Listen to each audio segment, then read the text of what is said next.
shall be, glory be in the highest. Everybody shout hallelujah, hallelujah, hallelujah. To the King of Kings, hallelujah.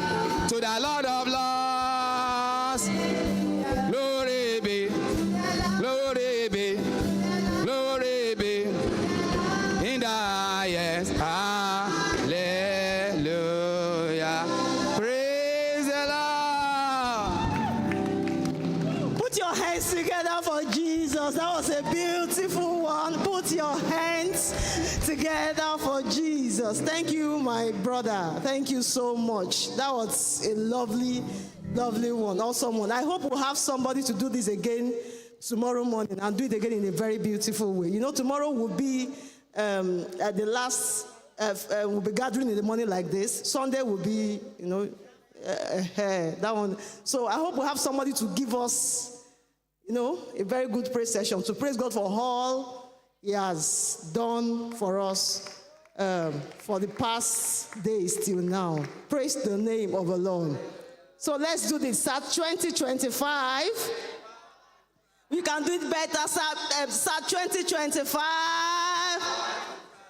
Some people are just saying like they are not part of the start. You're on your own. No? Start 2025. All right, let's have our seats.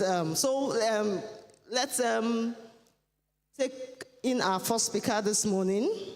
So our first speaker is a she. You know, we have been having his. But this morning we have something different from a she. Yes, so she is the CEO of Pelma's Cake Treats.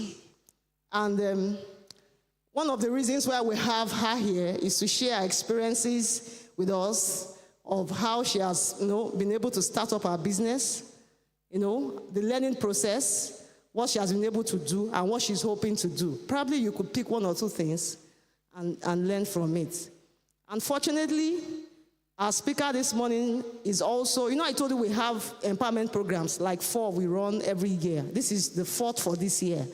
So we had business masterclass between March and June. In this year, they graduated June, business masterclass. We graduated about 109 participants or so of business masterclass, June. And then there were some awards that was given. So our speaker here happens to be, you can see there, the grand winner of the grants that was given for the business masterclass this year. So you know, it's a privilege having her back to give back to us what she has learned, and hopefully we'll be able to learn from it. So with a clapping ovation, can we make welcome our speaker, Miss Ibukun Akanu.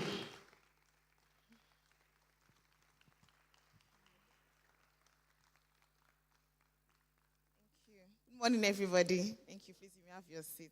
Thank you so much. I'm so delighted to be here today, and I'm happy to share from my wealth of knowledge with you this morning.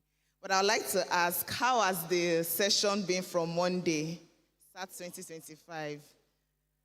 Okay, that's good. I just want to ask one person, like, if you can say in one word what your experience has been like. Anybody? What your experience has been like? Any volunteer?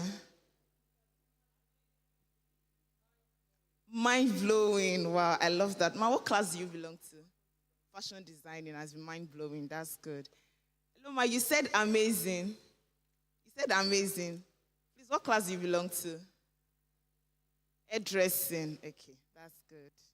So good. I love those feedback. So this morning, I'm asked to speak on turning your skills into sustainable income. How to turn our skills into sustainable income. And it's interesting that the first thing that, you know, we've done since Monday is that we've been acquiring the knowledge on a particular skill according to the different classes that we belong to. So, you know, the part of the skill has been covered already because Monday, or even before now, you have been exposed to a particular skill that you've gained already. And so now we are moving into this raw skill that we have gained. How do we move it into the field of being a sustainable income? And so, please, can I have my slides? Okay, so before the slide come up, I would just like to say congratulations on the efforts, putting yourself through that training so far, making sure that you've been.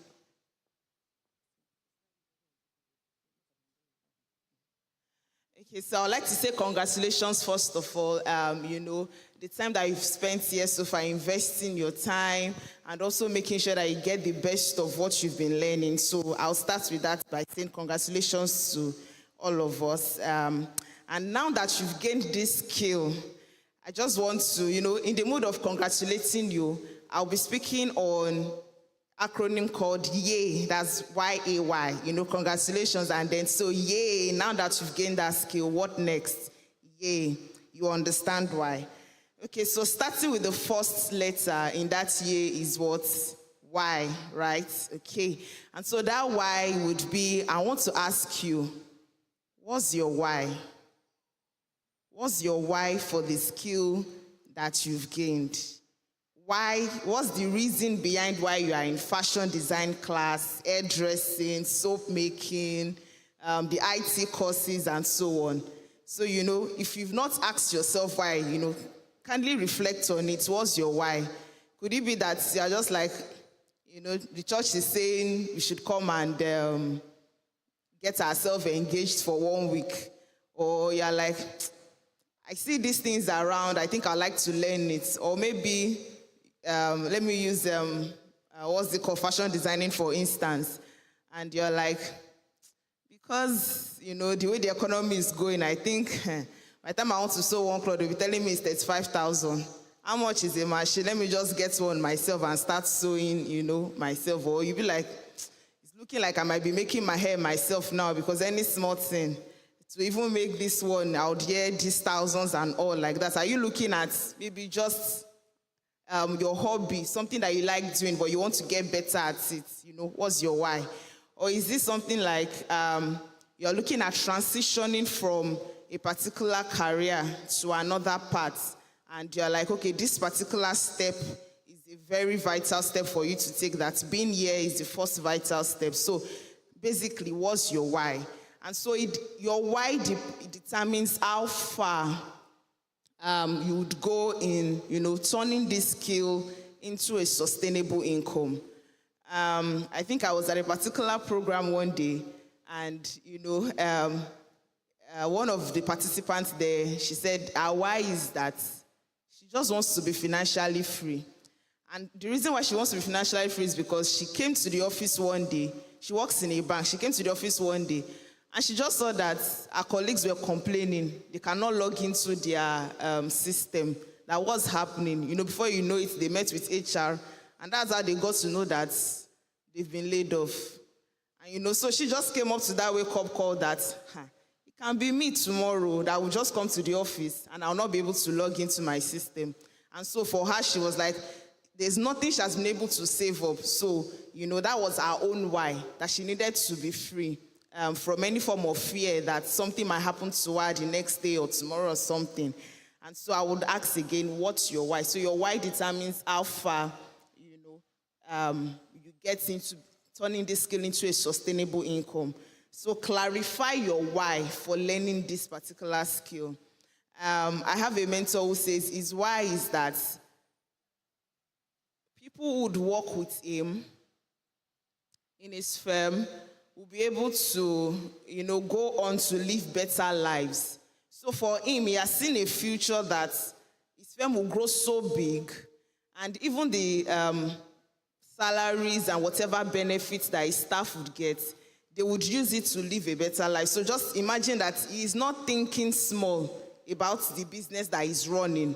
He's thinking big, thinking global, thinking that he would have, different branches nationwide and even globally. So things like that. If you have things that are driving you, for him, he has determined that that's the reason why he would make sure that this particular business that is running becomes successful at all odds. So even when challenges are there, we'll not say, I think I can find something else to do. He has a why, he has a big vision, he has a goal that he's chasing. And so we'll move on to the next letter there in the acronym. We are discussing YAY. And so the next letter is what? A, yes. And so that A is acquire. The first step that you've taken now is to acquire that skill. But you can't just stop there. You need to keep acquiring complementary knowledge and skills. You need to keep acquiring complementary knowledge and skills. So if you want to use, for instance, I think I saw, is it tie and dye, or when I was passing by. So if you want to use tie and dye, for instance, the person who is learning tie and dye now, the next thing that person should do is not just to sit, with that knowledge that they've learned without doing anything about it. Fantastic, you've learned tie and dye. Then you move on to, making a few pieces and introducing it to people around you, church members, friends, family. And then, to be honest, one good thing that, you have that you can take away from this class is that the teacher or the facilitator who is taking you, the classes that you belong to, should now be your new mentor, new friend, new coach, something like that. It's a new relationship that you should cherish. You should invest in that relationship with the facilitator, because, that person has gone ahead. He or she has many experiences. You can even decide to opt for being an intern, an apprentice, whatever, or, because you're just starting. And then in that way, it means that's how you keep acquiring complementary knowledge and skills. And to be honest, you don't just learn from what is being said, like, okay, put the cloth inside the colored water or whatever. You learn even from the things that are not being said. You see how that facilitator is attending to customers, When you go to their office, you see how the model of operation, how the business operation is going. You'd keep on learning, like be invested in acquiring knowledge, be a lover of being better. Continuous personal development is something that you should pursue. Don't just stay with that skill only. I'm telling you, you might have even learned how to do that thing very well. And the only bottleneck is that you don't know how to communicate what you're doing, such that you are able to stand out. That particular skill or that expertise that you've gained now, you are able to stand out and say and communicate the value that you're offering to your customers. You can learn that even just by watching the facilitator. So take this skill. It's just like when you say you take what you've learned, take it to a training center, take it to a cooking center again, to be well cooked, to be well baked, for lack of a better word. I'm sorry, it's because I'm in the baking industry, so that's what I'm saying, to be well baked. Don't just leave it as raw material, as the batter. You need to put it in the oven to be well baked again. And so that's when you now come out beautifully, and then we can say, oh, now we have a well baked cake or a well baked product. Okay, so please keep acquiring knowledge, keep acquiring the necessary complementary skills. You can even go online. There are different learning centers. It could be free learning centers, maybe like on Coursera. So if you need a complementary skill like how to create content around what you're learning, how to keep how to manage your customers. There are different things. So let me use, my field, for instance. It's not just baking the cake only. How to decorate the cake perfectly. How to price, your pricing. You must make sure that you're not running at a loss in whatever you're doing. And then how to retain the customers that you've had already. such that there's something called customer relationship management. How well are you retaining the customers, get feedback, improve yourself on it. Then that's when, and also get exposed to communities of business owners, like-minded people. Get yourself into communities like that.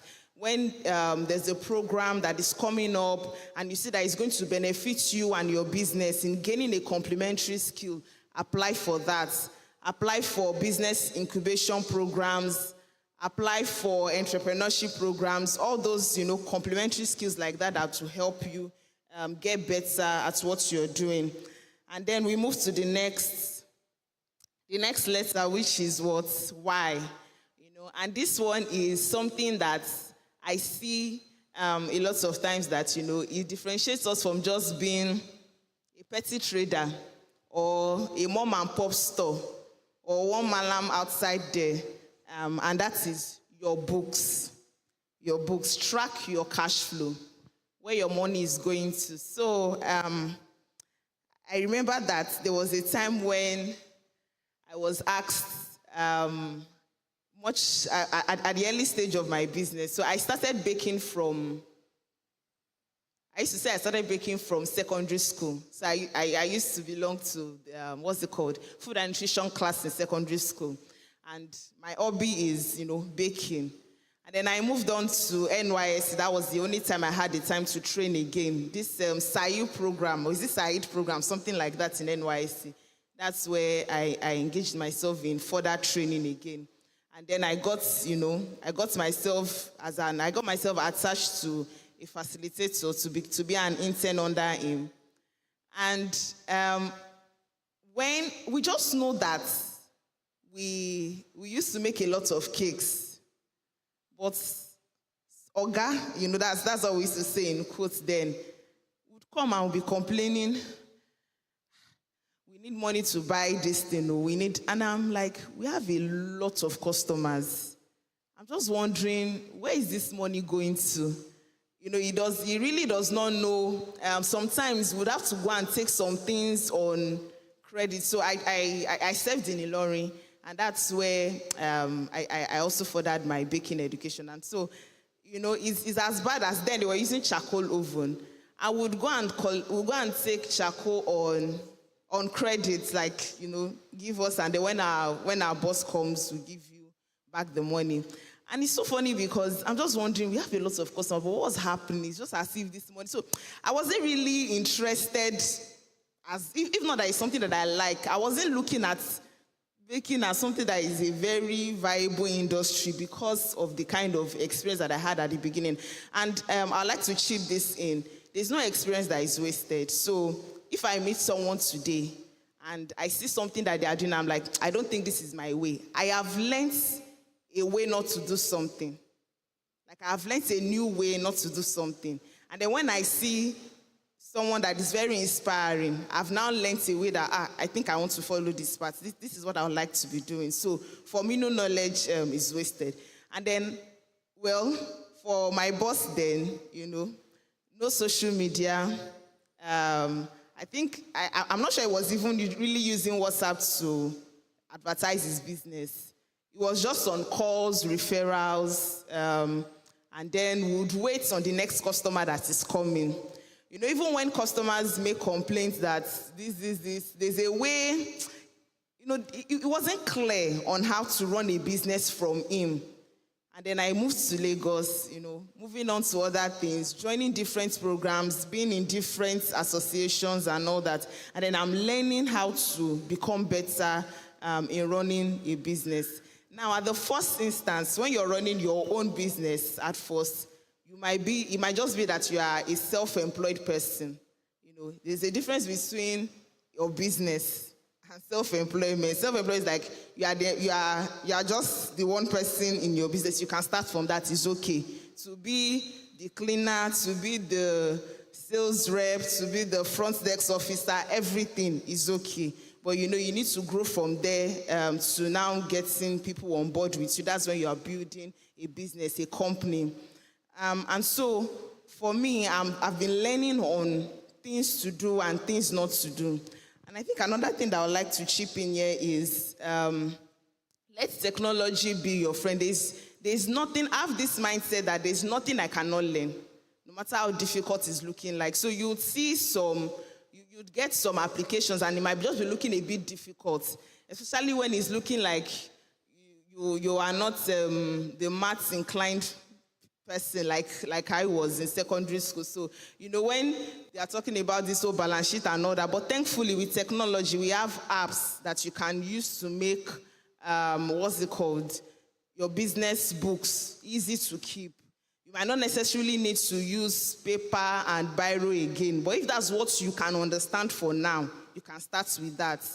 Ensure you follow your books so that when someone says, Adiola, how are you doing? Oh, you said you make air right now. Yes, that's what I do. So in the last 6 months that you started, how many customers have you had? And you are thinking, maybe like 20. Okay. You say maybe like, and the person is like, okay. What's your average pricing like, with those customers? Maybe like 5,000 naira. Okay, so like 20 and 5,000. Then, the person is calculating in his head that with these figures that you are giving, what have you made so far? And then you're also looking at it that they're asking you what's the profit left, or what's your income like, what's your cash flow like? And you're not able to answer. It means you've not been following your book. So please, as much as possible, no matter the stage that you are in, get maybe like an app. We have different apps. We have Zoho, we have QuickBooks, we have Cash App, Cashbook, and different applications that you can use. Just make technology your friend to get those, to get your books in numbers so that you can track your progress. You can track how you are growing. Very important. It even helps people to see that you know what you are doing and you know where you are going. It helps them to have that mindset to follow through with what you're doing. And I think another thing that I would like to say is please brand yourself right. Brand yourself right. Get knowledge on branding. So there's something that it's very funny. Very funny thing that happened during one of our Sunday school classes. And someone said, why would I buy something for 20,000 naira when I can also get it for 5,000 naira? I would like to ask that question. The same thing that you can get for 20,000, since they can get for 5,000, someone is selling for 5,000 and another person is selling for 20,000. What do you think are the factors that are the difference, that cause a difference in that pricing? Branding. So practical terms, let me use your bag for instance, right? Okay, so if someone is selling a bag for 5,000, another person is selling it for 20,000, what do you think will be the difference in the bags? That's the skills in the bag. The packaging, okay. The packaging, how the bag looks like. So when you're even receiving the bag is coming in like a box, right? I'm talking about the one of 20,000. Then the one of 5,000 might come in like a what? Like a nylon. Location also matters. Yes, that's true. And also in this, also in this stage of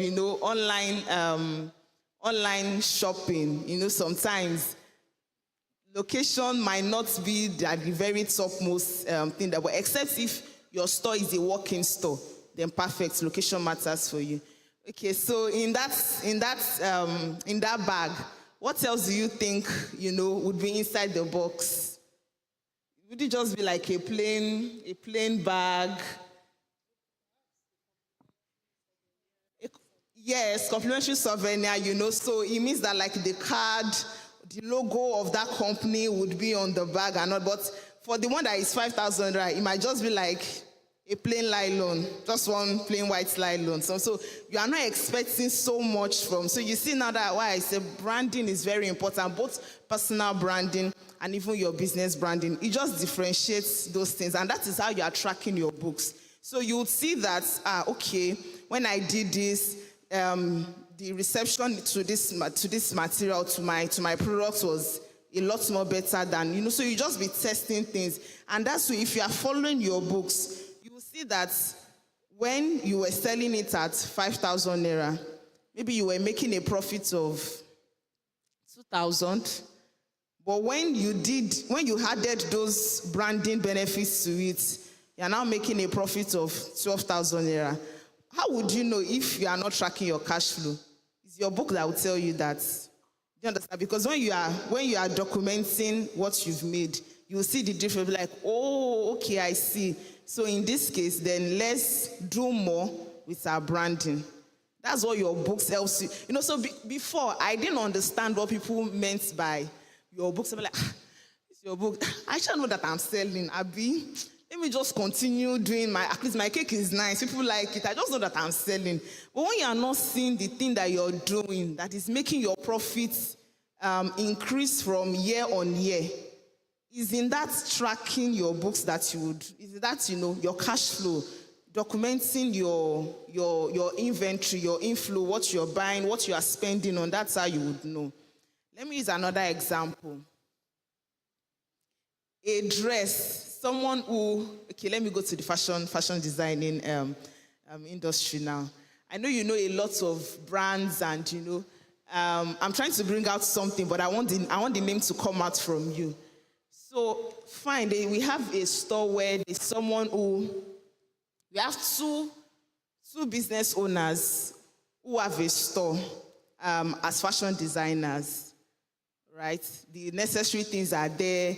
We have the sales, the front desk officer, everything is there. But one person's dress, to make a dress at all, when you calculate it, when you make the what's it called, consultation, you are hearing 1 million naira. And another person also doing well, actually, is 200,000. I want us to bring out practically the things that are the differences between that 200,000 and 1 million naira to make that simple dress. Yes, branding. So I want it to be very practical right now. It's branding, but what are those things that you would encounter as you walk into the store where you are billed 200,000 and another store where it's 1 million? I want us to bring it out in points now. Mode of operation. Okay, please, what do you mean by mode of operation? Yes. The ambience. Okay, one. Yes, that's good. Thank you, ma'am. The reception, perfect, thank you, ma. So we are bringing that's ambience, the decoration, then reception, customer service. We are bringing that. Quality, yes, quality actually matters, that's true. Yes, ma'am. Okay, it can actually be something as little as location. As the location, okay, yes, that's another one, yes. The value. Please, I'd like you to break down that value because I want us very practical. We have 2 fashion designers, 2 nice shops, walk-in store. As you enter, what are those things that you are experiencing that would make you be like, no, it's worth the 1 million. And you say this one is worth the 200,000. The value I meant is you are very certain that when I give them my dress, there will be no issue. I don't have to come back or complain. When I get my clothes, I get it the way but the other one, there might be some adjustment. Maybe there's just a little complaint. Okay. That's why I said value. Okay, so that's customer promise. You are delivering on promise. I'm bringing out those words now. We said ambience, we said customer service, customer promise. Yeah, probably there will be after sales service. Thank you so much, sir. After sales service, yes. Please, can you itemize one after sales service? If you've had an experience with maybe a brand before, yeah, after sales service. Maybe somebody that is into car sales now. When you buy a car from a store, Then the seller can still be doing the one that will be doing the service of that car after you have bought it. Okay, that's They good. go there for service for free. They may render service for that car for free for a while, maybe for a year or thereabout. So if you want to bring it to this dress now, it means that the after-sales service can be like, Dress business now. the dress business. Okay. Yes, ma'am.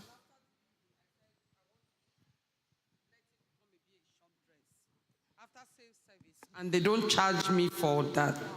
After sales service, okay. So it means that they are being vocal about their after sales service. So even when they have that consultation with you, they're like, okay, ma'am, we know you want to sew a long dress, do you know that it can even be like a 2-in-1 dress at the end when you are done with this event and you want to revamp it to make it, look new and you want it shorter, we do that.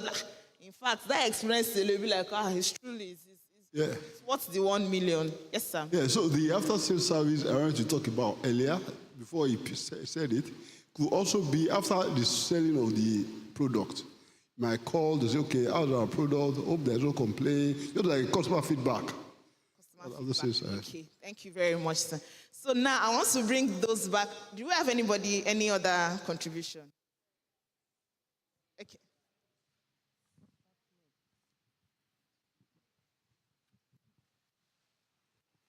The difference between the 200 and the 1 million naira dress. Yes. Good morning. There should be added value, and the finishing touches should be perfect. Thank you. That's the finishing. Excellence on the particular product, that dress. The excellence work on that dress.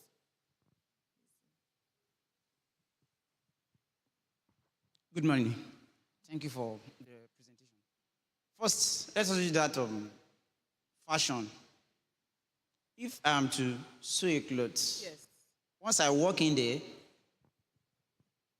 I won't be taken in by the ambience or something. What I need is my dress. First, I will assess the person who is to sew for me, what the person is wearing, and that will speak a lot to me. It will convince me whether or not the price is worth it. Thank you. So for you, is even the appearance of, the owner of the business, the personal branding, the quality of what they are wearing, how they appear. Yes. So I think we pick it from you are dressed the way you are dressed. Okay, that's good. So now I want to. Okay, ma'am. One can be using a catalog and a sketch.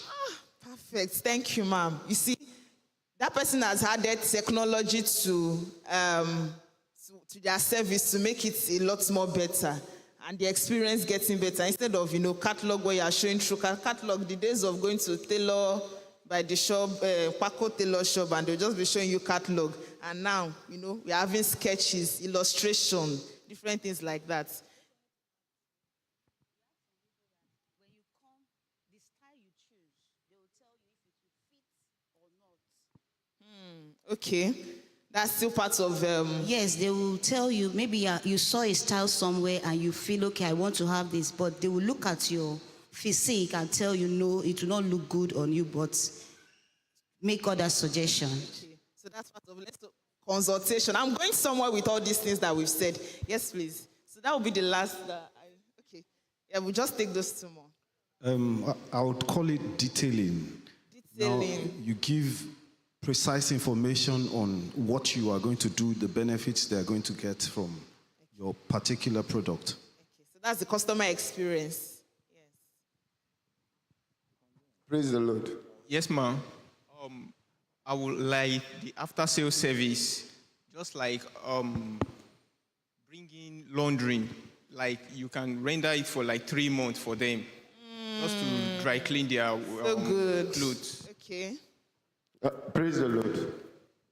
Yeah, to me, I think the way you're being approached, the way that you're being attended to, like for an example, there's a barbering shop you will go to, they will offer you a seat, the AC is there, they quickly get you a cup of drink and make you feel comfortable. So at the end of the services, they might tell you it's 1 million, you'll be able to pay because the services were okay. Customer experience, okay. Thank you.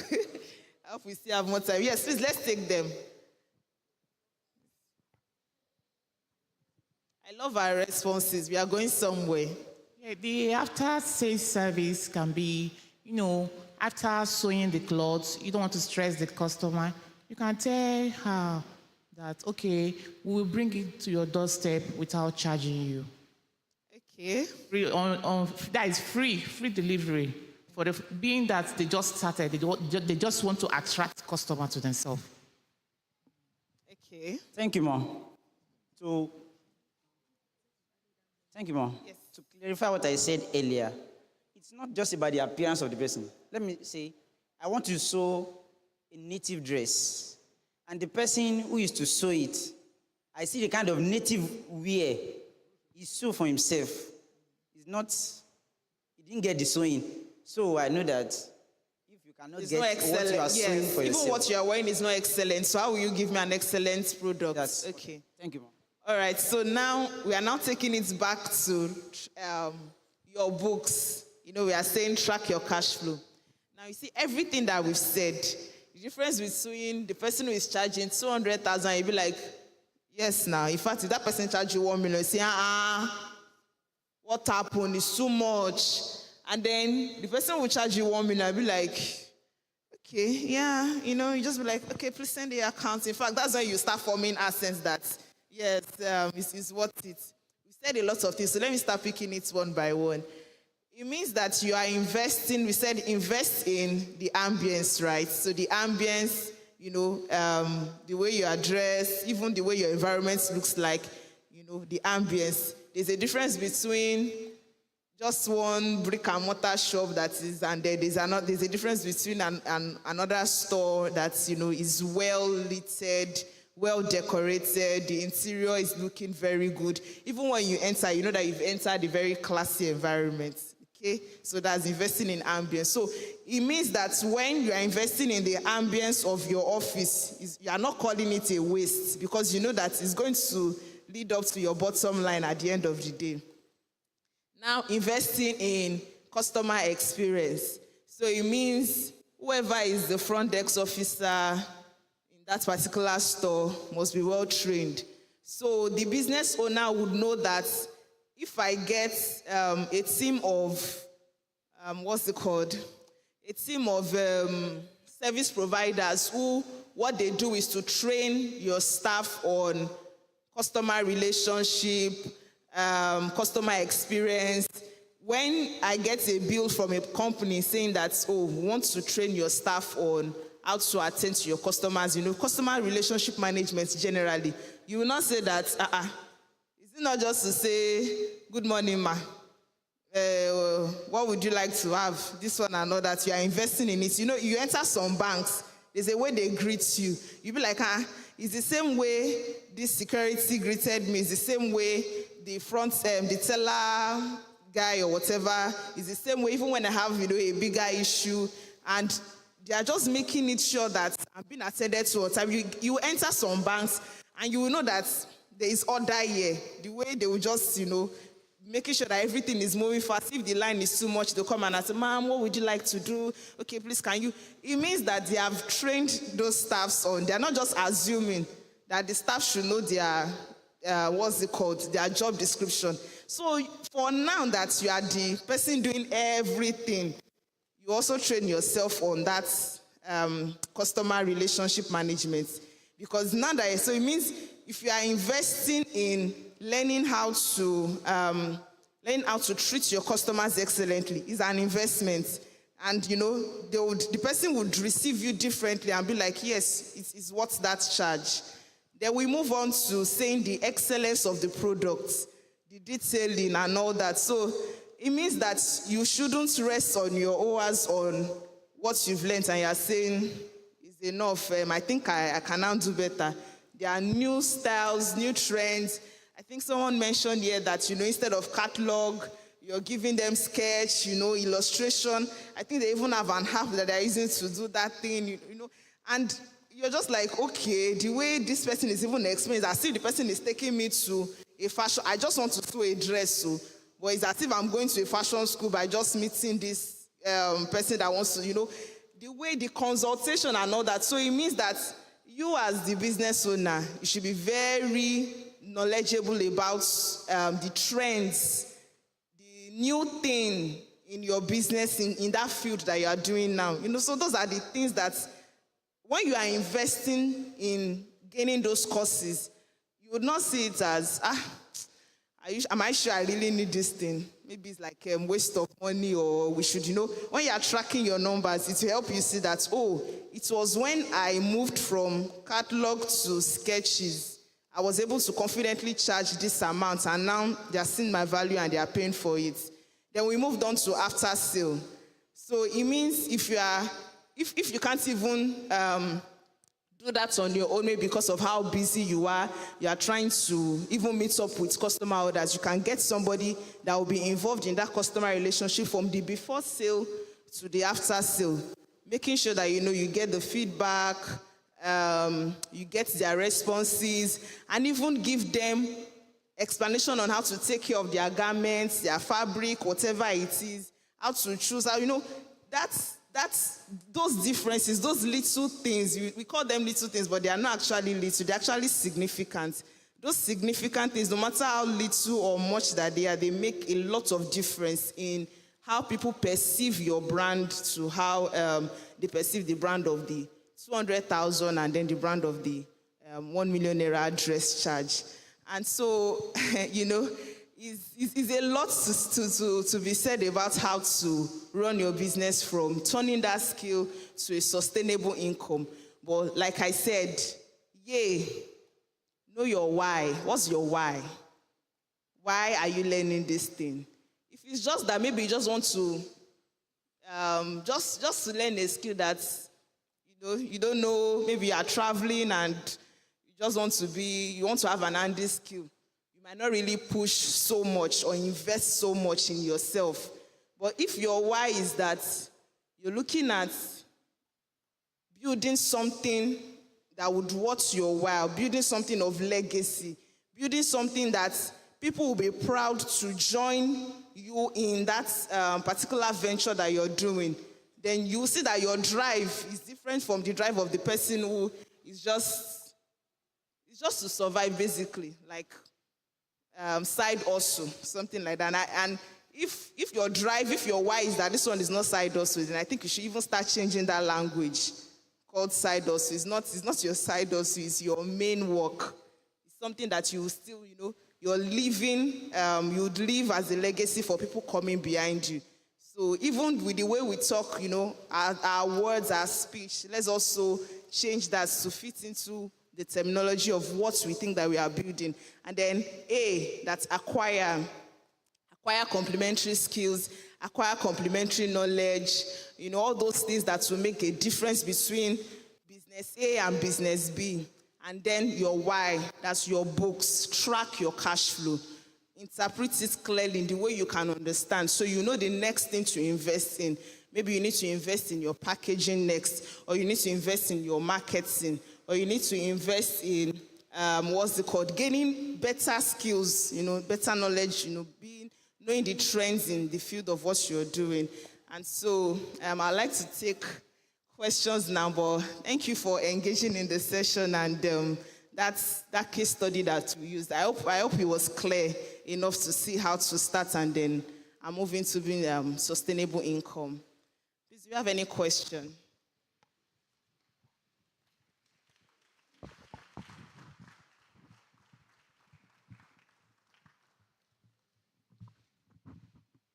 Any question? Okay. Oh, okay. All right.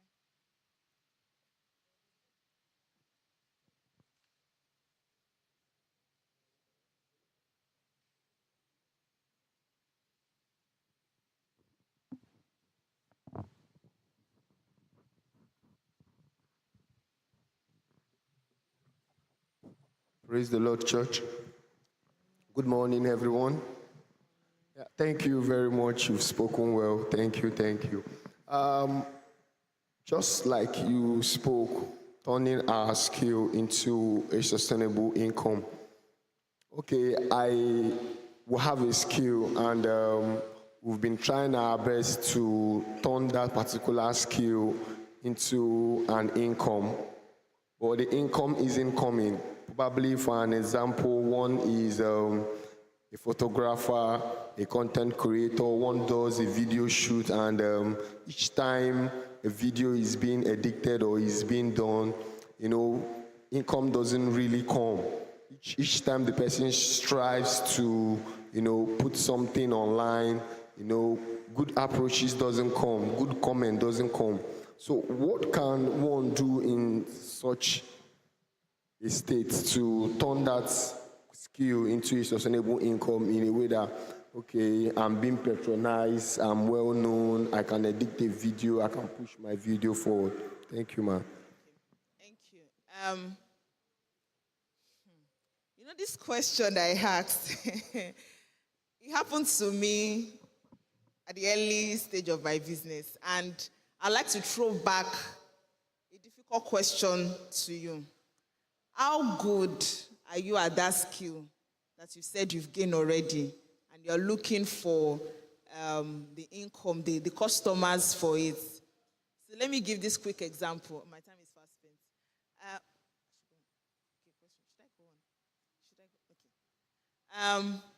When I started baking cakes, so from Ilorin, their cakes were not, it was just like an evolution from maybe using rice and chicken wrapped around the table to say that's a cake, and moving to something that they can just put. So the sugar was a lot. The cake was hard.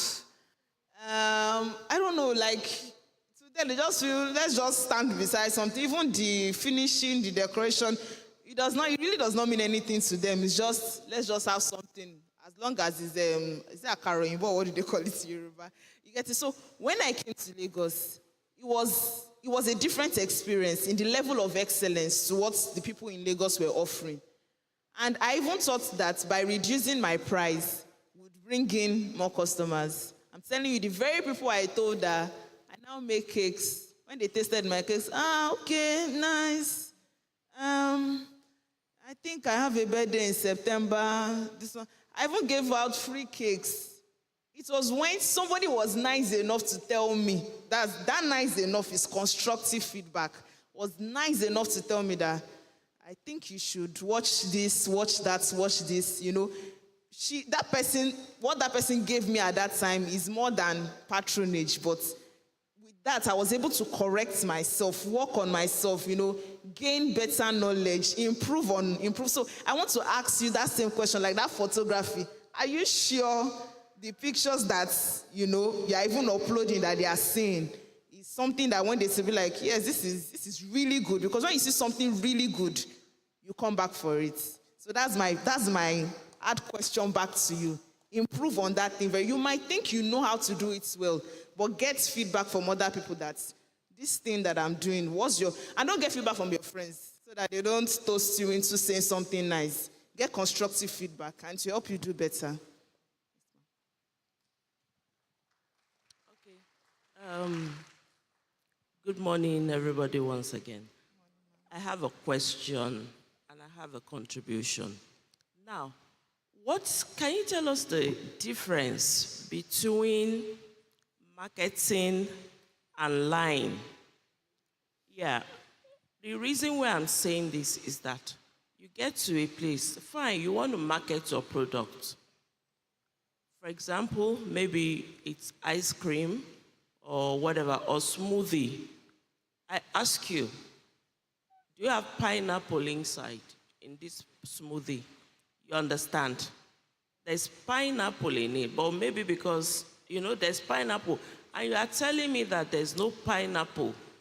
Because you understand what I'm saying? And after buying it, you now discover that there's pineapple, What's the difference between, do you have to lie to market your goods? Because to me, if I discover you're lying, I will not go back there again. Then the second one is just to accentuate what we have actually said earlier on. We talked about, for me, the reception, the way you receive me when I enter your shop or whatever really matters to me. For example, I come into your shop, I want to buy these beautiful clothes, right, that you're wearing. I get to your shop, you're there, And particularly is the owners of the shop. I'm saying this because we are, by the grace of God, we are going to be successful business owners in Jesus' name. I get there, you're on the phone, right? I enter. You saw me when I entered. I greeted you. You're still on the phone, talking. Yes, I experienced this a lot. You're still on the phone talking. I don't get annoyed, or I put my annoyance in check. I won't talk. All I will do is, when you finish your phone, oh, madam, sorry. Fine, no problem. I will tell you I understand. Then I'll go around. I'll look at your prices. Look at what you have. Oh, this is a beautiful one. Blah, blah, blah. Okay, how much is this? Blah.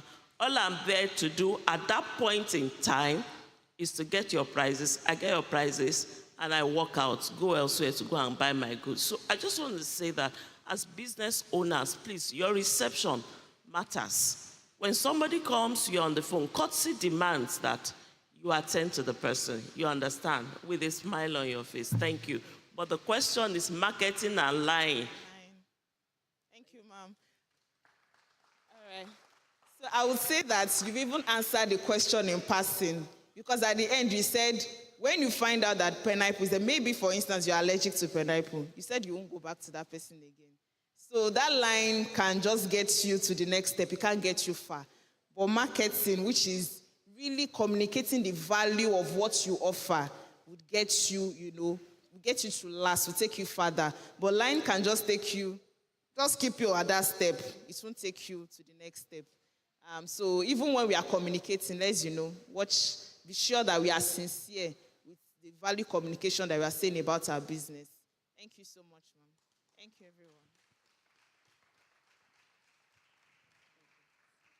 everyone. You can do that better now. Has it not been interesting? You can do that better.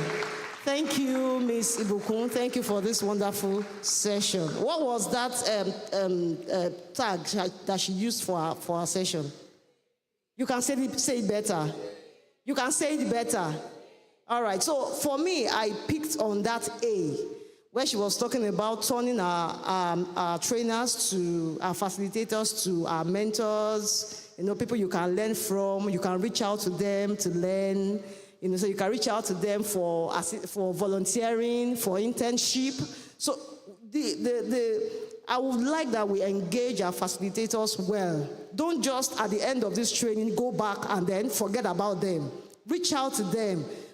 As you practice in your various homes or wherever you are, get back to them and ask more questions. Reach out to them and ask them, can I assist you? You have a job, sir. You have a job, ma. Let me go out. Let me join you, to volunteer. Let me join. You get to learn. You get to learn on the job. And by the time you have gathered all these things, you'll be able to, stand on your own and build on what you have learned. So thank you so much again, Ms. Ibukun, for that session. So before we go to the next speaker, is already here.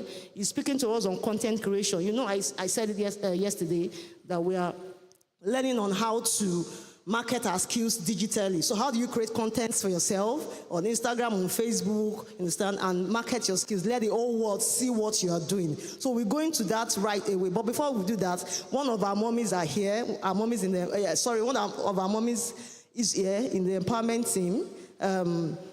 She is one of the empowerment committee.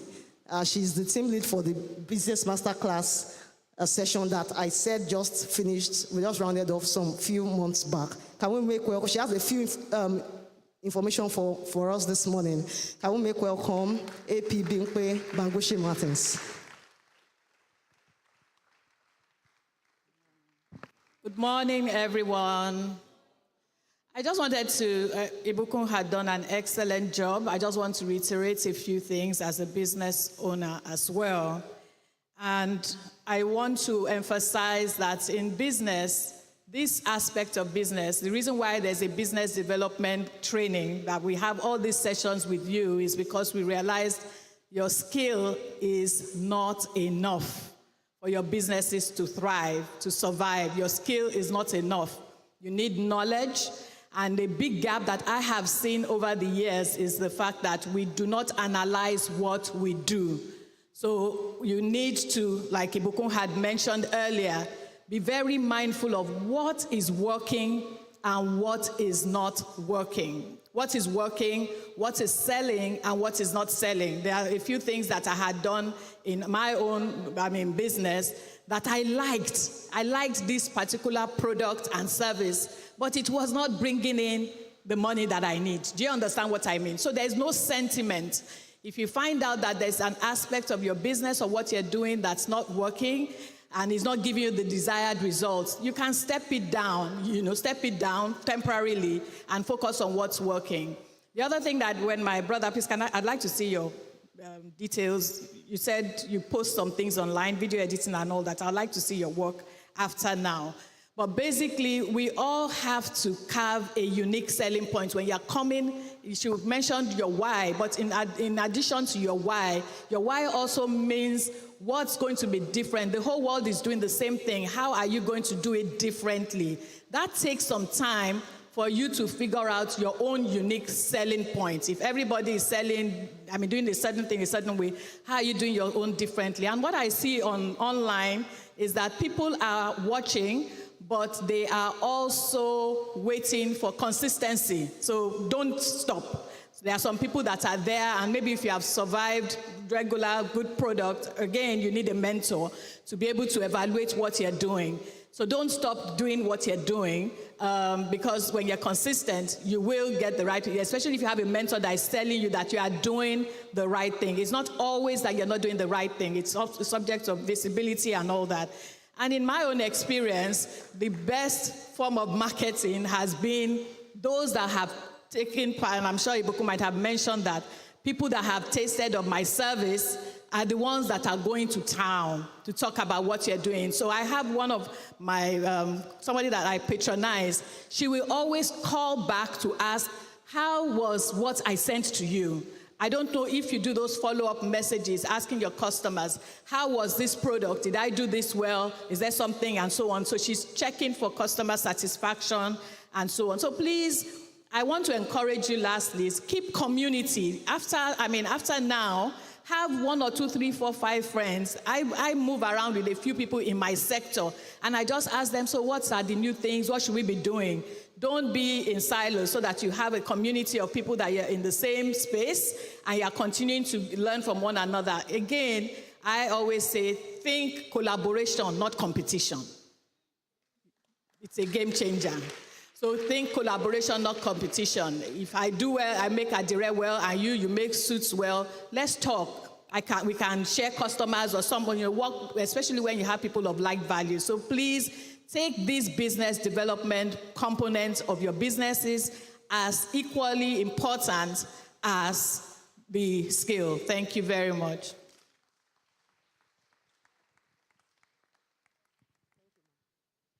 Okay, so thank you, Ma. Thank you for that, those recaps and those important notes you have dropped for us this morning.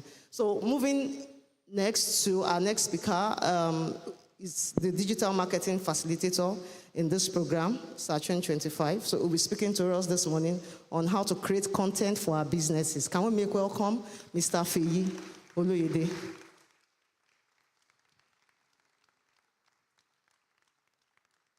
Keep clapping till he gets here. Yes, do it more, do it more, do it more, do it more, do it more. Praise the Lord. Praise the Lord. All right. I was listening to the other speaker. Thank you very much, Ma. God bless you, Ma. Please don't lie when it comes to your business. Very important. Because one of the challenges we have is that business owners, all in the name of packaging, you lie about something or a particular part of your business, or you even put what you don't do online. And when people contact you, they end up finding out that you don't have the experience to deliver what you have said that you can deliver. So please, let your content be as powerful as your service or your product. Can I hear an amen? It's like you are not sure. Can I hear an amen? Or do we want to walk around? Maybe shake someone and say, welcome. Okay. Please, help me tap her. All right. So this morning I'll briefly talk about content marketing for businesses. Thank you very much. Thank you. Content marketing for businesses. Now, I will approach this differently. Because before you launch out into content marketing, there are certain things that you need to put in place first. Everyone is a content creator today. I hope you know that. If you bring out your phone and you decide to record, there's CapCut on your mobile, so you do quick editing, and then you publish. All of a sudden, you're a content creator. As long as you make people laugh, or people are educated, or you do something that is funny, something that brings life to people, so you are a content creator. Are you with me? But now we are talking about this content creation for your business. And it's very important for you to understand certain things. Because in order for you to create great content, it needs to start with how important you start up into content marketing. How important you launch into content marketing. So, I will be taking a different approach to content marketing. I'm sure some of you are expecting this is how we'll make content. Abi? This is what we should do. Yes, I will talk about that briefly, but first, you need to understand what is your business industry. What kind of business are you into? A lot of people don't understand this, and that is why instead of spending time creating content that converts, they waste time creating content that don't convert. Why? Because, number one, you do not know your business industry. It's important for you to know this. If you look up, it says, your business industry is the broad sector your business operates within, and it frames your market context and competitive landscape. You need to understand this. For example, let's say I'm a photographer, and my business industry is photography. I'm giving an example now. If I understand that, it will be easier for me to know the kind of content that is expected of me. If I'm a fashion designer, the fashion industry is very large, it's broad for some of you that are into fashion. Abi? Okay. I'm not a fashion designer, so if I miss one or two things, just correct me. The fashion industry is very broad. And as a result, you need to understand your place in the industry. So, your business industry guides market positioning, helps you with competitive analysis, and overarching content strategy. Now, if you are going to begin to create content strategy, because before you even talk about content at all, and one of the reasons why we don't convert is because we create the right content for the wrong audience. And then, of course, sometimes we create the wrong content for the right audience. In digital marketing, especially in content marketing, we do what we call content mapping. And this requires that you create the right content for the right audience at the right time. So, if you have Nigerian audience and you are creating a content for Nigerian audience to be posted at the wrong time, maybe it's for UK audience, will you convert? Answer me now. We are in this together. Will you convert? No. So one has to be very, very careful. And sometimes some of us make a post, we'll make a post online, and then we realize that after 2-3 days, only one like. Is it not? And you are wondering, what am I doing wrong? You are serving either the right content to the wrong audience or the wrong content to the right audience. And you have not mastered content strategy. It's one of the things we have been focusing on in the class. Because whether you like it or not, every great business needs great content. Coca-Cola will spend billions, trillions in Naira, creating content for their products.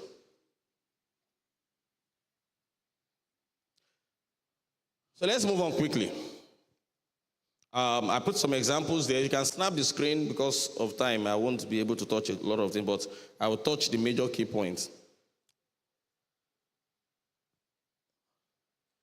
Once you find out your business industry, now, because I teach AI-powered digital marketing, in fact, everything we teach, everything we do in Media House now is AI-powered.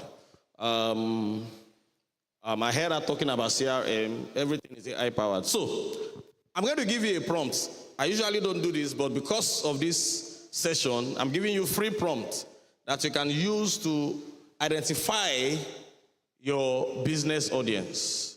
It's part of my book, which I sell, but I'm giving it free today. Praise the Lord. So please stay awake. Amen. Amen. All right. So you can just snap the prompt, and then this prompt should help you figure out your business industry. The next thing you need to understand is your business niche. If you are going to create great content, your business niche is important. If I am a photographer and my industry is photography, and then my business niche could now be wedding photography. Do you understand me? I'm giving examples. My business niche could now be product photography. But let's say I do not know my business niche. Because you see, the way Instagram and other social platforms work is this. You follow people that are of interest to you, and they will push up those that you should be interested to follow you. So some of us have followed the wrong set of people. You are a lawyer. You are following Owambe. To do what? You are a photographer. You are following... Please give me an example. Someone should give me an example. You want to give me one? Okay, you are a photographer. You are following the food scientist. It's possible. If you are a food photographer anyways, or you are a food blogger. What am I saying? A lawyer by profession in his industry should not, on his business account, follow an Owambe person. Please. Because you need to understand there is the business part of the social media, and there is the personal aspect where, of course, you can do whatever you like. Are you with me? Sorry, please.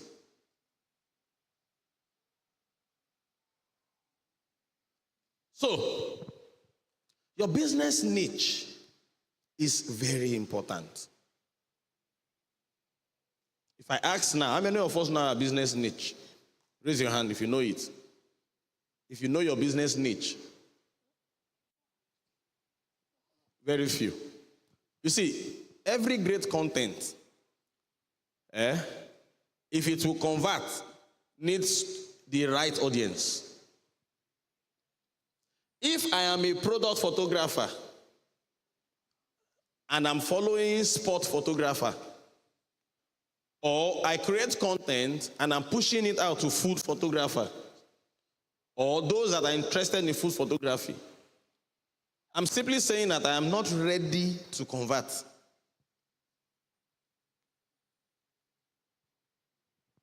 So, your business niche is a focused segment within your industry addressing specific client needs. Please, write that down. And I put some examples there, of course, and then there's a case study. A tailor making gowns. The industry is fashion, then the niche, modest office gowns for corporate women in Lagos. Please, your business niche has to be defined. So I also put a prompt for everything I talk about. I'll give you a prompt that should help you easily identify these things. Okay? So you can run the prompt. I run a business in put your industry. Please help me define the best possible niche for my business. Give me at least 5 niche options within this industry. For each niche, explain the target audience, in bracket, age, gender, lifestyle, location, their main problems. Now you see that our instruction to the AI is tailored towards their main problems. So if you are going to get a business niche, it's going to be tailored towards their main problem in a way that you can create content to solve. See, people don't care about your business. They don't care about what you do, about your product. What they care about is what your product will do to them, the values your product add to them. And how do we share those values if we do not have great content? Please listen. Your content is as powerful as the reader. That's why if you make a post and after 2-3 weeks nobody sees it, it's not yet a content. It only becomes a content when one person sees it. So your content is as powerful as the reader. So if you tailor the right content to the wrong audience and nobody sees it, it's just a content to you. And that is why you find it difficult to convert. You find it difficult to make sales. I've had a woman, talk to me once and she said, Feyi, please, I want to make sales online. I said, okay. I sat her down. We started with our brand identity. We went forward to our brand awareness. We did a lot of things. And she really wasn't interested in all those things. She just wanted to sell. So I told her, I said, madam, if you want to just sell, there is a way I will do it. You will just sell. But if you want to build your brand, you have to be patient. It takes time. Let me sound this. Please don't buy followers. Some of you, we want 1 million followers. So we pay someone to sell followers to us. Please, don't buy followers. It's not worth it. And that's why some people, you will post. Maybe you have 1 million followers and you make a post and only 2 people are liking it. Yeah, because you didn't get those followers by sharing values with them. There is something that attracts people to you. In the world of digital marketing or social media marketing, we have a simple system that is called attract, engage, and delight. Attract, engage, and delight. You have to create attractive content to engage potential customers and delight them to buy. Are you with me? Are you with me? All right. So building content pillars. Now, what are content pillars? A content pillar is a big recurring topic that supports your brand's content strategy. Your content pillar should be consistent, have a lot of authority, and be very, very clear. The reason why, okay, before I say this, let me ask us, how many of us have made a post for business purpose, e-commerce post, at least 3 times in the past 2 weeks? Anyone? 3 times in the past 2 weeks. Okay, 3 times in the past 1 week. 3 times in the past 2 days. Only 1 person. 2. Who else? Raise your hand if you are sure of yourself. E-commerce post, you are making a post on behalf of your business. Okay, 1, 2, 3. Only 3 people. Okay, 4. All right. There's a book I have that I wrote. AI for HR, e-commerce admins. I sell that book for about 90,000 naira. And I mean, people have bought a lot of it. But the 4 of you, I'm going to give you for free. It's an entire handbook that if you go through it, we see people's testimonials on it. It's an entire handbook. Please, where are they? 1, 2. Now you're having more hands. It's an entire handbook. It's supposed to take you through how you break into the AI world, into the digital world, using AI for your business. So, for administrators, for HR, for school owners, business-minded people. Okay, so let's see. How many of you now now we have more hands. Ma, is it possible to get the first 10 people among those raising their hands, please? Hold on, there were 4 people that first raised their hands. 1, okay, just stand up quickly. 1, 2, there was a woman at the back. Okay, look at her waving. 3, there was another person here. Okay, 4. And then you can get those that are standing now. Nobody should stand again. No one should stand again, please. Those that are standing now, get their details and I'll send the book to you. All right, please just drop your name with her. Now, yes, ma'am. Yes, ma'am. And these hands were not up a few minutes ago. And this is the house of the Lord, even though we are doing other things. So can I ask those, I saw her hand for sure. Exactly. The 4 hands that were initially up, please stay standing. If your hand was not up, and you are standing, the Lord have mercy. Please sit down. So please come forward and give her your name. Thank you, ma. Please, the 4 people, I saw someone at the back. I don't know whether she was raising her hand or not. I don't know who the person was, but the first 4 people, please, you can drop your contact. All right, let's move on, please.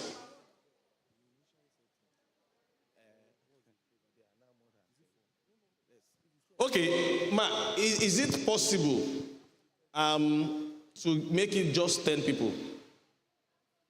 Okay, so we'll work with just 10 people, please. Please, just 10 people, please.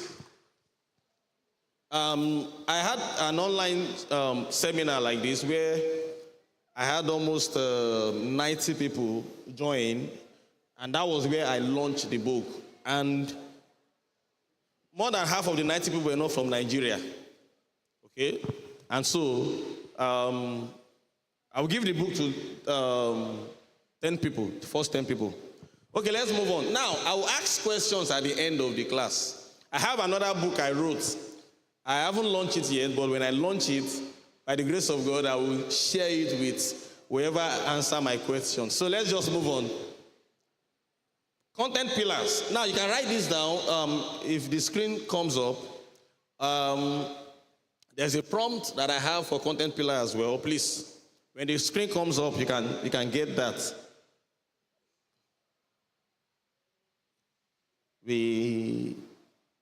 Let us appreciate the media team, please.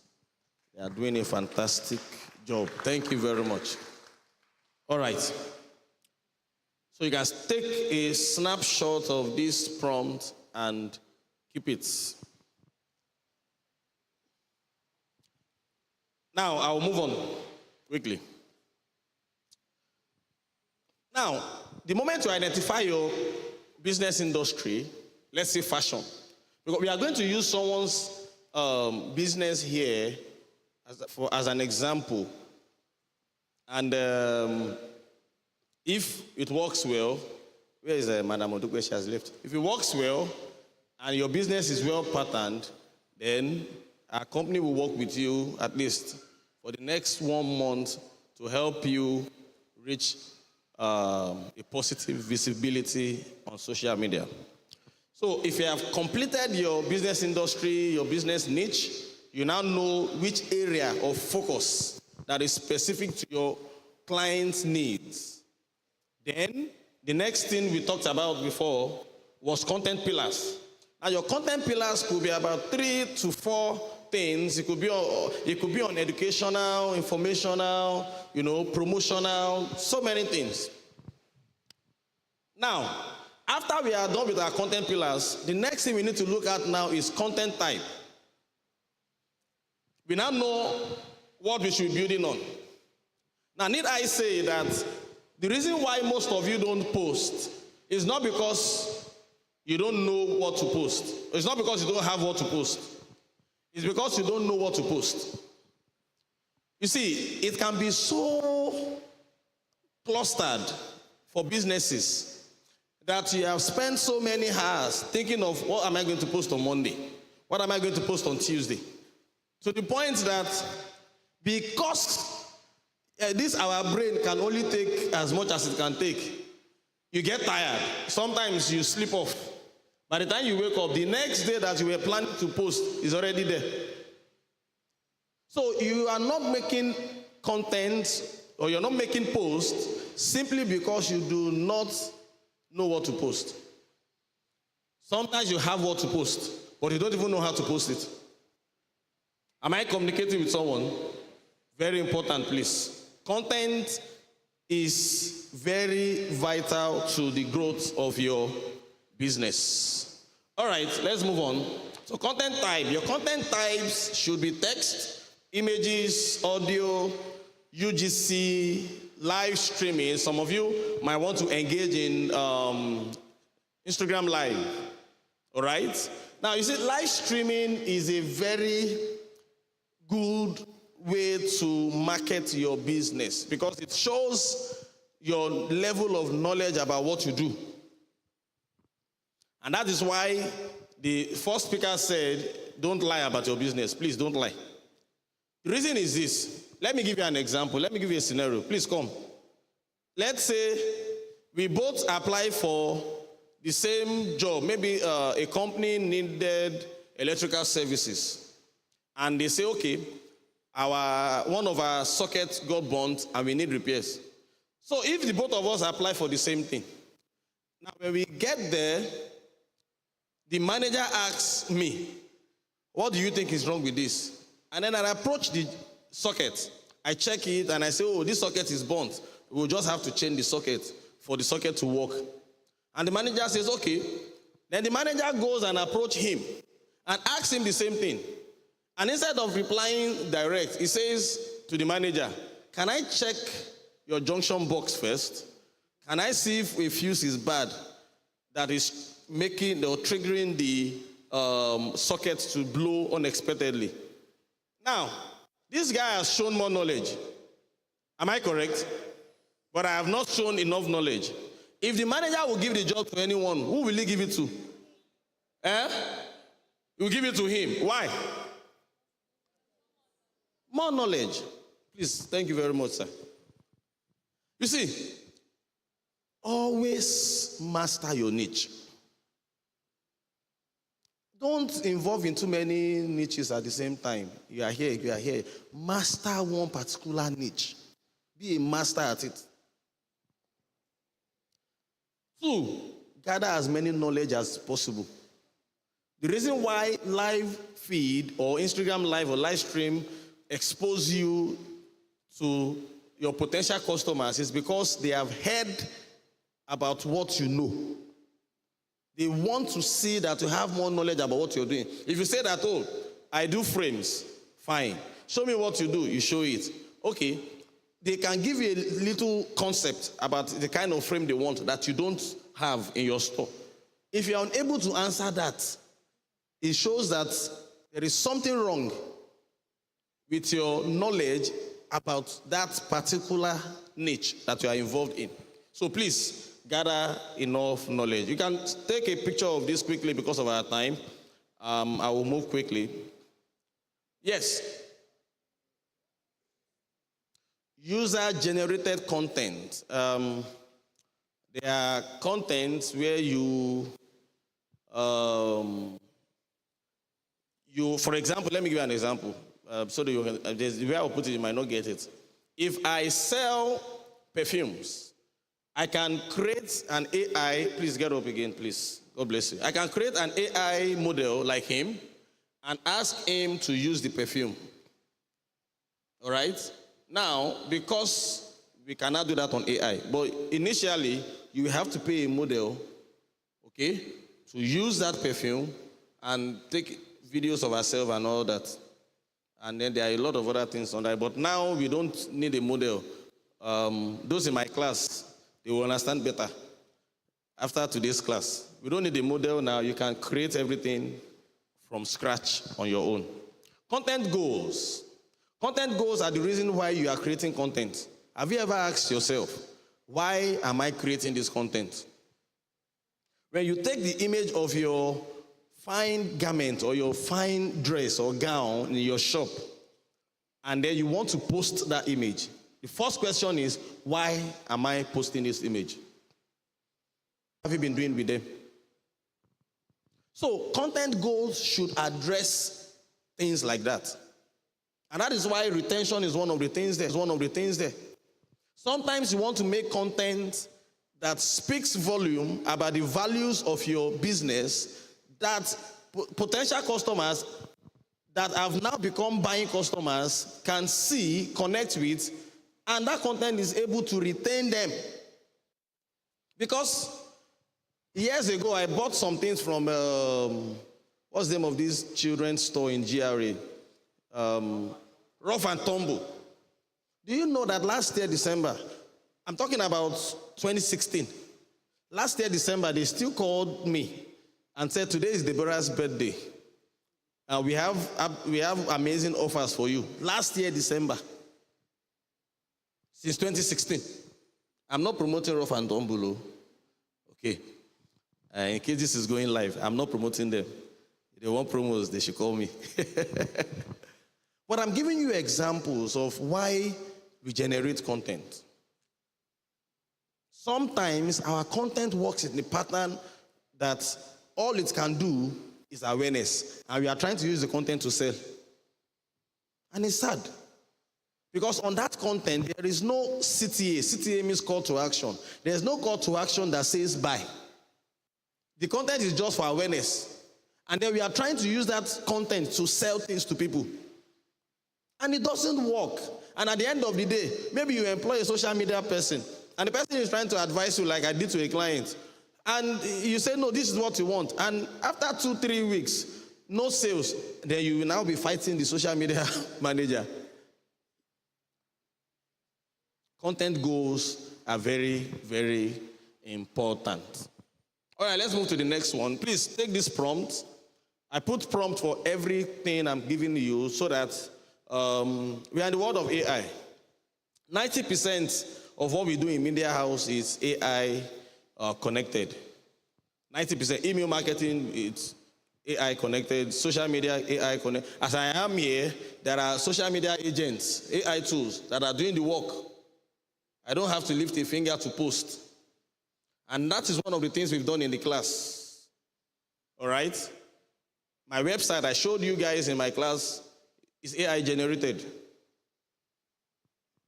And you saw the website. It is not a small, it's not a small boy website though. I'll try and show you if there is time. So please, I told them one thing and I will tell you the same thing. Make AI the core of your business system. Not part of your business, but the core. Very, very important, please. I will ask some questions at the end of this session. If you get them right, I will give you some things. Okay, my time is running. All right, let's move on. Content themes. Now, I won't do it too long on this. A content theme is the smaller angle or subtopic that grows out of a content pillar. For example, if a pillar is the trunk of a tree, the themes are the branches and leaves. And I put an example there. For a style inspiration pillar in fashion, Monday office looks is part of your content themes. Casual Friday ensembles, rainy season fashion trends, and so on and so forth. There are a lot of them. A case study is a Lekki shortlet apartment. The content pillar is the Lekki shortlet apartment. Sorry, the area guides, which is the content pillar. Then the themes is what we have: the best restaurants, nightlife tips, beaches, and all that. Now let's move on quickly. You can take down this prompt, please, very quick. I have less than 6 minutes. I have about 6 minutes. Just take a picture. Now, what you have here are examples. You can take this picture for some of you that fall into this industry. It's part of a particular book I'm currently writing. For some of you that fall in this industry, you can take a picture and then try to use it, for yourself. So these are industry-specific pillars. Industry-specific pillars. Now, you can take this as well. It's an AI workflow and cornerstone of content. Okay? The first thing, like I said, research your audience. You need to know, who am I going to serve this content to? In fact, knowing your audience helps you better to plan your content. The moment you know your audience, you know who they are, you know what they do, it becomes easier to plan your content. If I know that my audience like white and black, I'm not going to design red and blue content for them. And then I will now be looking at, they didn't like it. No, I just go straight to white and black. I don't know, are you following me? Very important, please. Plan your audience intel, know more about them. Okay, hooks. There are taglines that you use in your social media post that is able to hold people down from scrolling. Sometimes when you're watching YouTube videos, you will see some titles on YouTube. In fact, they do it a lot to these Nigerian movies. The rich lady didn't know the gate man is, you know what I'm talking about? Also, you watch it. So the title will be very lost just because they want you to, how come the rich lady didn't know the gate man was the guy of the company? So use a lot of hooks. Drafts and designs, edits, packaging. Now, packaging is very important too, not lies, but make sure you up your branding game. All right, because of time, I won't be able to say much. Now, build the right content for the right audience. Very key. Please, you can take this picture. It's just a continuation of what I've been saying. Please, I'm taking this content marketing for SMEs or for businesses through a different angle. I could come here and just tell you this is how you make content, and you will make the same content and then it still won't convert because you need to understand the concept of content marketing. So please, build the right content for the right audience. You can take this picture and you can make use of it. The next thing, understand value and trust. The foundation of content marketing is to build value. Those in my class will tell you the same thing. The foundation of content marketing is to build value. Build trust, rather, add value, to add value and build trust. So please understand value and trust alignment. Make sure that your content is as good as the product you advertise. Someone gave an example in the class. The content was very flashy. Then they bought the product, took it abroad, something worth 400,000 naira. I don't know if I'm correct. And when they fish, there, thank you, ma. And when they got there was maggot in the fish. And they tried to send another one to compensate. There was still maggot in the fish. So please, if you're advertising something flashy, make sure the content is also, please, make sure your content is your product is as good as the content you are selling. Content is as powerful as its reader. I said that earlier. Please, activate your readers. The funniest thing is that there are many people online. They are looking for something to read. There are many people online. They are looking for content to consume. So you and I, as business owners, we have a duty to find out, research, get intel on this audience, and deliver content that match their pain points to them. And there's no better way to do this than AI. In the past, we do it on our own, manually, we would research. But you see, in this world, within 5 minutes, I can research the kind of content that will match a particular pain point that I can begin to build content for. Now, the 3 cornerstones of content excellence. Number 1 is reach. Number 2 is relevance. And number 3 is resonance. Reach is how far your content will go. How far your content will go. Relevance is how relevant is your content to the reader. Okay? How valuable is it? Do they really need it? Then resonance is how long your content stays topical. How long people talk about your content, and how many people also share it. How long they share, how long they talk about it, and all that. So you can take this picture. I just put this here for you, please. Quick wins for each platform. I worked on Instagram, Facebook, and YouTube. And then you can just take this image. So let me move on.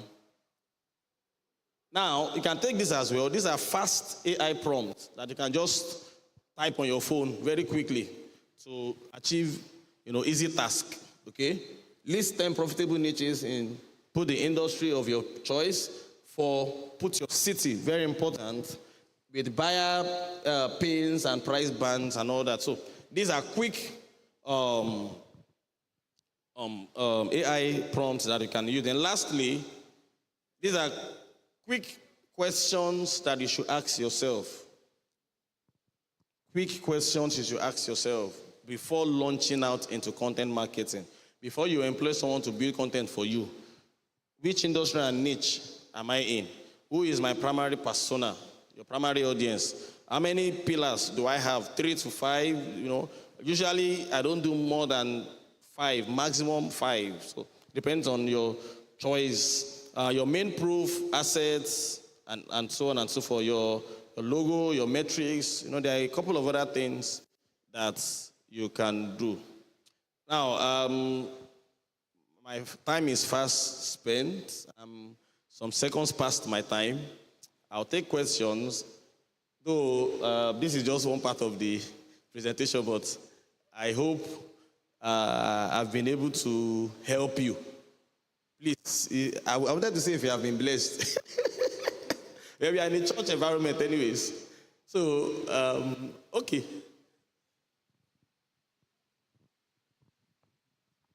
Thank you very much, sir. I just have a few questions and contributions. I think when we talk about content creation, where a lot of people struggle, well, especially because we have majority that are micro businesses. So what you're literally telling us is if I want to get up today and start creating content, I've just started a business, I only have maybe 1 or 2 employees, or I don't even have any employee. How do we go about that? And I think where a lot of people struggle is we don't even know what to post. And when we eventually post, we have bad quality pictures and videos, pictures that are not clear, videos that are not clear, that are not engaging, and so on. And the whole social media space is crowded. So how do we get visibility when the whole social media space is crowded?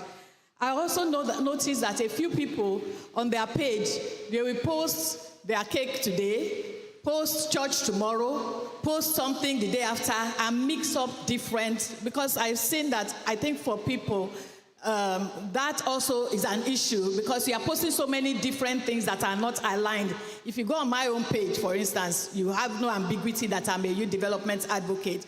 So when people now tag me, then some of the settings of most of the people, we didn't set our social media in a way that everybody, our friends, can be dropping different things on it. So I just want you to please speak to a few of these things. And then if the first few words that people read when your caption, the first few words have to be interesting, unique, or something like, oh my goodness, or guess what? There's creative ways that people are going about putting their content there. And lastly, one of my own mantra is tell the story right and tell the right story. Thank you. Thank you, Ma. I'm trying to remember all the questions, but let me start with one. If I don't remember, I'll just approach you, Ma. All right, let me start with the first one. Please, your business page should remain your business page. Your business page is your professional page. All right? In the class, I gave an example. You are a lawyer, and on your display picture, you have, it shows a picture of you eating amala. Or part of your post shows you hang out with boys and all those things. It is wrong. If you have a business page, which is a professional page for your law firm, it should remain for your law firm. I don't know if you are getting what I'm saying. Please, separate your professional page from your personal page. People are looking out for what you have. And that is where branding comes into play. People are looking out for what you have.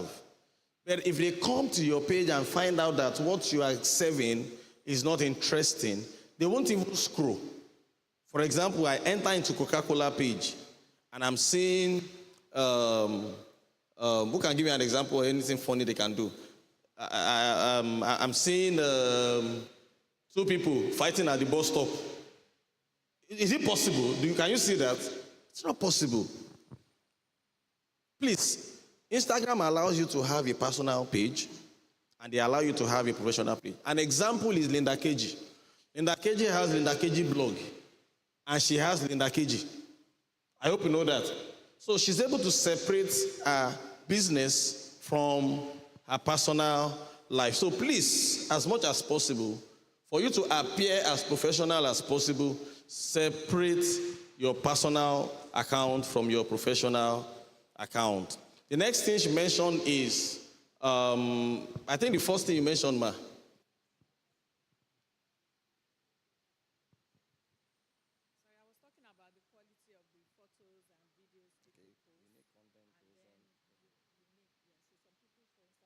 Okay, yes. Quality of what you post, very key. One of the biggest challenges we've had during all our trainings with SMEs is how do we make great designs without having to pay anybody. So we organize classes for them. Now, if you can see my screen, I don't know if you can see it. In the class, today that's one of the things we'll be doing. This is a design for Welcome to September. Do you like it? Please talk now. If you talk, I will give you the prompt I use for it. Now, I need you to understand that all the designs we do in Media House were not done by any graphic designer. What they are looking at wasn't done by any graphic designer. This was done with a few prompts and, few context and details. Now, let me show you. It's no time, and then you can beg those that are in our class to record so you collect the video from them. But you see, this is the original image. I'm just going to show you this quickly. There is an original image. I don't know, my network is...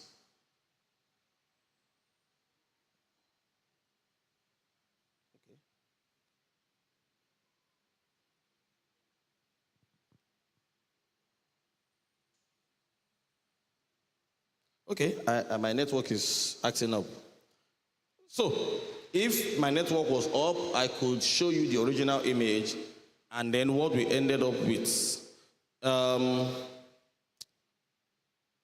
Creating great designs for SMEs has become easy. All right? Number one, you can use apps such as Adobe Firefly. You can use apps such as Canva. Canva is the most popular one. And still, a lot of people don't know how to use it. It's popular and it's very easy to use. The thing is, don't post any content that is of low quality. Especially if you are doing video. I was telling them, a video with bad audio and good visual is non-forgivable. Bad audio, good visual, nobody will forgive you for it. But you see, a video with good audio and not too very good visual, people can still, since they can hear you, they can still forgive you. But you see, don't post any video that has bad audio and bad visual. We are now in the age of 4K. It has even upgraded to 8K and now 12K. And so you can understand the quality of videos that are being pushed out there. There are people that do the same thing you do. I hope you understand that. There are people that do the same thing you do. And so, okay, this is the original image, as you can see. This is the original image. And then what we did is a little prompt. You can snap this if you want to. It's a little prompt, and then we just ask you to change this and then redesign this for Media House, and that is it. Now, I'm showing you this because I want to show you how it is done. But there are a lot of other designs that we did that didn't follow the same pattern, all right? How many of you know Pinterest? Pinterest, very good. If you have Pinterest on your phone or your system, you can never run out of creative ideas. Never. All our images are gotten from Pinterest. The day I showed my graphic designer what we could do, he was upset with me. Now look at this, for example.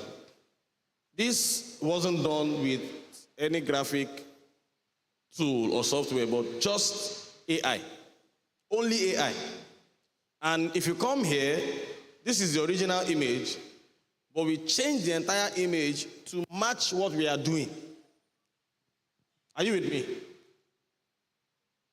I could replace the man in the image to a woman. I could reorganize the entire template and everything, make it look different. You won't even know where I got it from.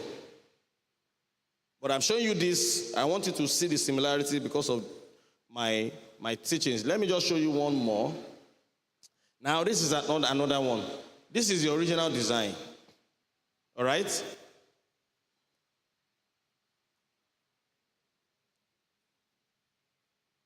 So this is the original design. And then with our prompts and everything, this is what we have.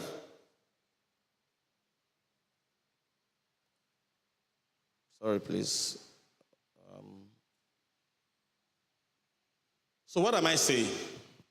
A little bit of prompt engineering, just a little bit. You don't need much. And understanding the creatives is all you need. You can design as many flyers as you want. Just think of it. Enter into Pinterest. Get inspiration.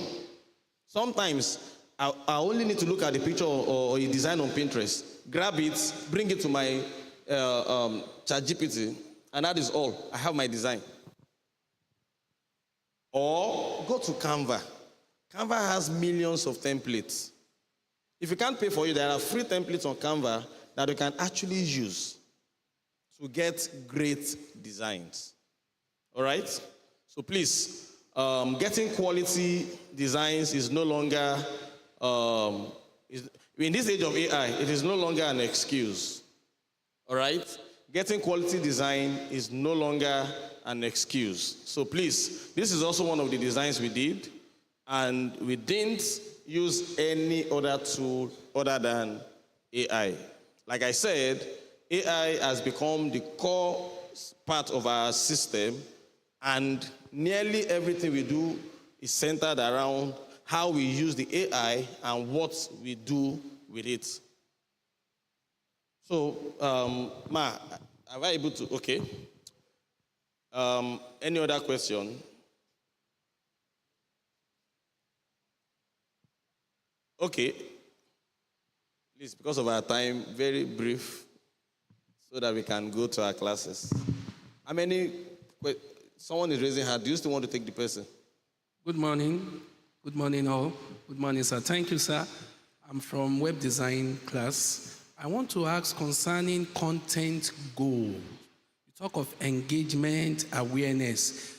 I think the end of all content goal is to get your audience to buy into your products. Do you begin to flash the prices? I mean, when you are posting the price tag and whatever of your products as a goal in your content? Okay, not all content goals end in sales. Yes, the end of our... Now, let me just say this one thing briefly. I won't be able to explain much, but just take it. Your business is not the same thing as your brand. Please, you can write that down. Your business is not the same thing as your brand. Your brand is how your potential customers see your business. So the end goal of your business, sir, is to make sales, profit. But your content goal does not always end in sales. Sometimes we create content for awareness purpose, which the overall goal of our business, not that content, of our business, is to make profit. Do you understand that, sir? So please, your brand and your business are not this. Your business is you. Your product, your services, everything. Your brand is the representation of your business. And that is why we call it branding, packaging. Are you getting what I'm saying? Are you with me? Okay, next question, quickly. Good morning. My name is Temidaya from the Pastries and Small Shop class. The first thing I want to say was about when you said that we shouldn't buy audience. I realized that some people do. So, but I would like to say, fortunately, I have a business page on Facebook, which I opened in 2020. But over time, I realized that the business, that page grew up to like 14,000. I was now wondering what happened. So when I did the research on my own, I noticed that there's another company, maybe outside Nigeria, that is actually using the same name which I use. So traffic, well, instead of traffic going into that other page, it was coming to my page. So now, of a recent, I noticed that it has dropped from 14,000 to 12,000 because I was not engaging it, like you said.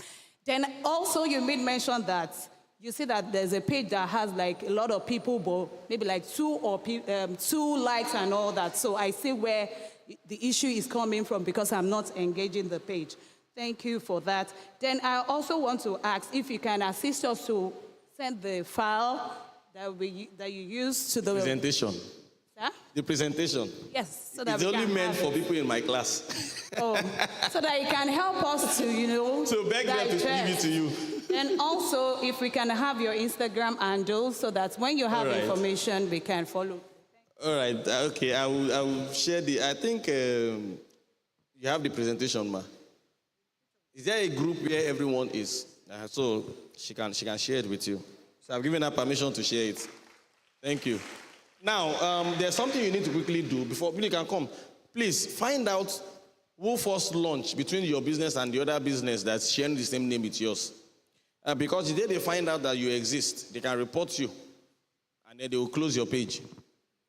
So please quickly find out who launched first. If they launch before you, change your name on time. Do something to differentiate yourself. Maybe you put Nigeria behind it. You understand what I'm saying? Because so you don't lose all the years of gathering those followers. Thank you very much. Yes. So you said buying followers.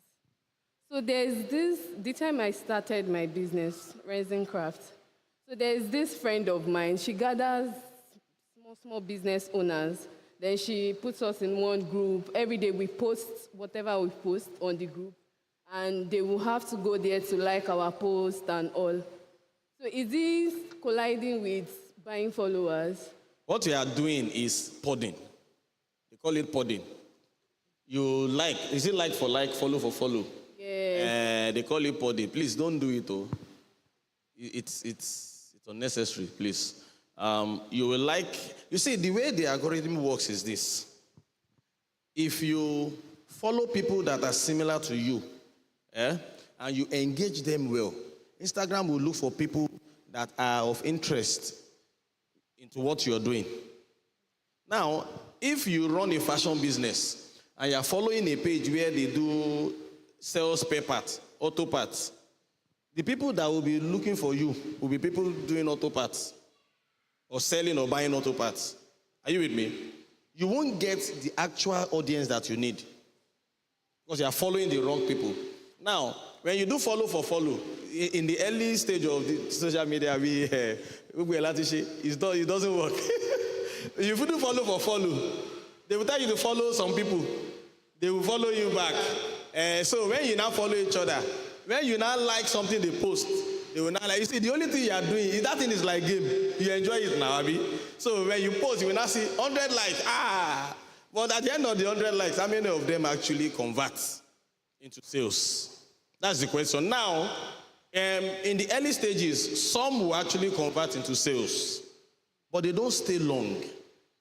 And so we know that that formula doesn't work. Please, some people that will follow you have no business in following your page. In fact, there's nothing they are doing. They might never ever buy from you. They might even be someone else. It happened with a church where I shared with you in the class. So one of our churches, someone was managing the social media and she bought so many followers. About the church grew from 1,000 to I think 12,000 thereabouts. All of a sudden, in 1 week, what did you post that got these people? You know, after a while, the pastor called me and said, please do an audit of this page. So I did an audit of the page, and I found out that people that were following the church were, in fact, out of 12,000, almost 4,000 were Muslims. Ya Basira, Ya Mulika, Ya Kiniko, Mutiu. People that have no business. How did you get them? Because God bought them. So that's what you will post. 12,000 followers. Every time per 1,000 followers, you should have 2% as likes. Please write that down, very important. So if you are doing something and not getting 2%, you need to check what you're doing. You should have at least 2%. And your comments should be at least 1% of your likes, not your followers. So if I have 1,000 followers, I should be able to pull out 100, minimum 100 likes. And my comments should be that 1%, that 1% of 100 likes. But if you are not getting that, it's either you have bought followers, you are following the wrong people, or the wrong people are following you. Okay? Okay, quickly. Time. Most of my audience, like the people that buy stuffs from me, they are all physical people. Like now, I take my business to the church and I sell in the church because social media is not bringing me the customers. What business? What's Renting. Is there? Renting. What's that? I made this. Oh, okay. Souvenirs. Oh, but if that is your business, it sells well on social media. It's just that you haven't found your potential customer. You haven't found your audience. It works well on social media. My wife does gift boxes. I would have shown you some, but everything, all the packaging, everything. You see a lady carrying a big gift box, they are all AI created, and they are neatly done. I don't know if you get what I'm saying. It's just, like I would say, branding. find your audience, research. I gave you a prompt that can help you do that. Are you part of the 10 people? Okay, please add her. There's something in that book that will help her. Please, just let them add you to the 10 people, so I will send that to you as well. All right, okay, my Instagram page. We were using, I'm saying we were because in the past 2 weeks we started rebranding a lot. And even our website, everything, we put it down, but some of them are coming up again. So if you go to MDH, Nigeria on Instagram, that's our Instagram page. We just started doing some things on it again. But the former page, we had issues with Instagram. We could recover it, but we decided not to because we have completely changed everything. So if you go to MDH, Nigeria, you should see it there. Or I can give you a number, which is the number you can actually, just WhatsApp only, please. You won't be able to reach the number on mobile phone, but WhatsApp, you will reach it. So 080-53-64-9231, Media House, Nigeria. So thank you very much for your time, and God bless you. Thank you, Mr. Oluyede. Can we put our hands together? We can do it better, make it better. Thank you, sir. Thank you so much for your time and for the high opener. If you have further questions, I know some of us still has more questions. If you have further questions, you can still reach out to him. He's in the facility, he's in the class of digital marketing. So reach out to him just to answer some of your questions, and I believe you'll be willing to do so. What a wonderful time we had this morning. As we are preparing to go to our classes, just a few information. Okay, so we are rounding up the program. Today is day 5, tomorrow day 6, and then the graduation and exhibition. I believe we are preparing in our classes. Graduation and exhibition on Sunday, 8 a.m. Please plan and prepare. Our costume, white on black. Okay, so somebody mistakenly took an ASUS charger in coding and robotics class yesterday. Probably you mistakenly took a laptop charger that is not yours. Please reach out to the class governor of coding and robotics to return the charger, please. All right, so tomorrow again we are meeting here, but we'll give us a grace of 30 minutes. So instead of 8 o'clock tomorrow, as we've always been doing, because it's Saturday, so we'll be doing 8:30. We'll be meeting our facilitators for a discussion. Some of them will come up stage here to, have a talk with us. So we are discovering, we are discussing and discovering. Somebody say discussing and discovering. Discussing and discovering. So we have some bit of discussions with them. Prepare your questions. It's a time of question and answer. So prepare your questions. Whatever questions you have, they will be here to answer to your questions. 8:30 a.m. tomorrow, Saturday. Let's meet here. I told us yesterday that it needs to be passed across. We couldn't round up on that yesterday, so sorry about that. We'll be passing it across today to clarify some issues. Maybe you change your course and it's not yet on our records, or you change, or your name had a mistake, or there's an error. Please make sure those things are corrected, because if it is not corrected, that's how it's going to appear on your certificate. So please make sure any error whatsoever is corrected. And also, class governors, please let's make sure our classes are being taken care of. Before we leave our classes, let's make sure we pick up the whatever it is that we have done, trash it in the waste bin, tidy up the class, tidy up our classes. Class governors are putting us in charge of this. Engage with your class, your colleagues to tidy up the classes. If you put on the fan, you put on the AC in your classes, switch it off before you leave your classes. Please, let's make sure we do that. That will be all for now. Please, can we go to our classes?